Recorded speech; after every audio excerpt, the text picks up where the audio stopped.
The melodic healer psychology of sad Bollywood songs. All right, let's dive right into this explainer. Today, we're unraveling a pretty fascinating psychological mystery. Why in the world do we actively seek out heartbreaking melodies, especially those massive, soul-stirring Bollywood anthems, when we are already in pain? It's a phenomenon that touches almost every single aspect of human nature.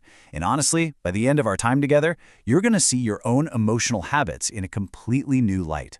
Let's get into it. So why do we search for sadness when we are trying to escape pain? Picture this. Your relationship has just ended, or maybe you've just failed at something that mattered deeply to you. Your friends are all giving you the exact same advice, right? They're saying, hey, listen to something cheerful, you'll feel better. But inexplicably, you do the exact opposite. Instead of upbeat pop, your hand reaches for the iconic, tragic anthems. You know the ones. Channa Meriya, Tarap Tarap, Agar Tum Saath Ho, Tujhse Naraz Nahi Zindagi, Luka Chupi. You know full well they are going to make you cry, but you hit play anyway. Which really begs the question, is the human mind just naturally attracted to suffering, or is there something much deeper happening beneath the surface? Well, to answer that, we have to look at the brain's priority, seeking pleasure versus seeking meaning. You see, we tend to hold on to this massive psychological misconception that in the face of tragedy, the human brain's very first priority is to seek happiness. That's false. The brain's true priority isn't happiness at all. It's the desperate search for meaning. Think about the mind's questions in tragedy. When tragedy strikes, our mind races with these urgent, heavy thoughts. Why did this happen? Am I the only one who feels this? Will this pain ever end? A happy, cheerful song completely ignores these questions, which just leaves you feeling even more isolated. But a sad song? A sad song acknowledges them. It looks right at you and says, I know exactly what you're going through. This brings us to a concept psychologists call emotional validation.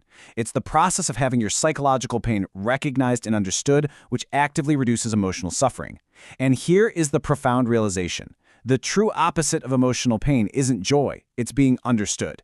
Just having your psychological pain recognized actively reduces your emotional suffering. It's a total game changer. In fact, our nervous system literally calms down when another mind recognizes our suffering. Think of two people in pain. One suffers entirely alone, while the other suffers with someone simply sitting beside them in silence. The physical pain might be identical, but psychologically they are worlds apart. Because humans evolved as incredibly social beings, pain that is shared is pain reduced. And remarkably, that someone providing comfort doesn't even have to be physically in the room. Just think about these voices of comfort. Kishore Kumar for loneliness, Lata Mangeshkar for separation, Arijit Singh for heartbreak. When legendary voices from across the decades sing about deep loneliness or heartbreak, Arijit Singh can somehow make us miss an ex we never even had, right? Our brain temporarily stops feeling isolated. We feel accompanied in our darkest moments by someone who just gets it. Now, this psychological effect completely magnifies when we look at Bollywood music specifically. There is a massive difference here. When you compare Western pop songs, which generally just express feelings, to Bollywood songs, which tell stories, you see a clear distinction. Western pop often expresses emotion in a broad sense, but Bollywood songs are these rich, emotional diaries that tell intricate, specific stories, and that difference matters enormously. A Bollywood song comes deeply attached to characters, relationships, sacrifice, hope, family, destiny, and memory. A classic track rarely exists in a vacuum, you see. Because of this rich context, listening to a Bollywood song isn't just listening to music. It becomes a massive psychological event. Take songs like Luka Chupi, about a mother missing her son, or Kal Ho Na Ho, which is about confronting mortality. When you hear these specific tracks, you aren't merely listening to musical notes. You are remembering a mother's devastating grief or actively confronting the heavy reality of human mortality. The song becomes so much larger than the music itself. And hey, if you ever feel guilty for crying to these songs, science says you absolutely shouldn't. Fun fact, emotional tears are chemically different from tears caused by dust or onions. Researchers believe crying actually regulates our emotional arousal and nervous system. This is especially true when a song provides a non-judgmental, safe space where nobody interrupts you, allowing you to just weep without feeling weak. This need for a safe space to process grief isn't some modern therapeutic discovery either. Let's talk about catharsis, a concept from Aristotle.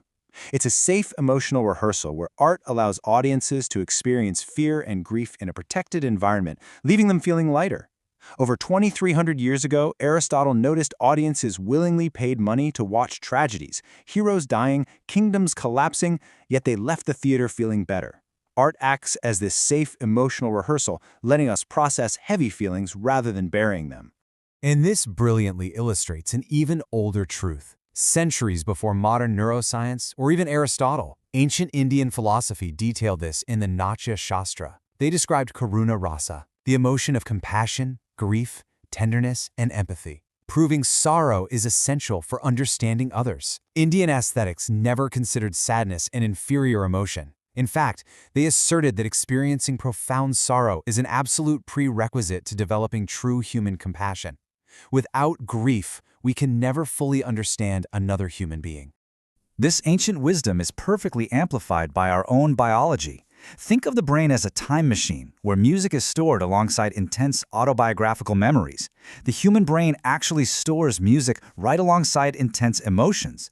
This means an old Bollywood melody acts as a literal time machine. A single chord can instantly transport you back to your college days, remind you of your parents, or vividly bring back the exact feeling of your first love.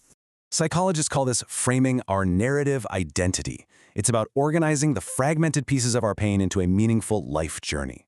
You see, after a painful experience, life feels chaotic and fragmented, right? Well, we understand our lives through stories, and sad songs help us organize those random fragments of suffering into a cohesive, meaningful journey. The lyrics step in to speak what we cannot, helping us weave the pain into the very fabric of who we are. This ties perfectly into the Bollywood philosophy, which focuses on impermanence, hope, separation, forgiveness, and acceptance. This reflects a much deeper philosophical outlook found in traditions like the Bhagavad Gita and Buddhism, which heavily influence Bollywood cinema. Indian cinema rarely separates love from sacrifice or joy from sorrow. These great songs teach us that suffering isn't some glitch in the universe. It is a fundamental part of the human experience that must be met with wisdom, hope, and acceptance. So how do we process this? Step 1, sit with your tears. Step 2, listen. Step 3, feel. Step 4, accept. The happiest people in the world haven't magically avoided sadness. Rather, they have learned this emotional courage. They don't run from their tears. They sit with them. They listen to what the pain is saying, they feel it fully, and finally, they accept it. Because they know a fundamental truth of psychology. Emotions that are accepted lose their power to control us, while emotions that are suppressed only return stronger. Which brings us to a beautiful quote and our final takeaway. Grief is not the opposite of love, it is often its deepest expression. We don't listen to these tragic melodies because we harbor some secret enjoyment of sadness. We listen because they quietly heal the heart. They remind us that someone else has walked this road before us, that our tears have incredible meaning, and ultimately that grief is not the opposite of love, but often its deepest expression. So, the next time you reach for that heartbreaking track, ask yourself, what is this song helping you heal?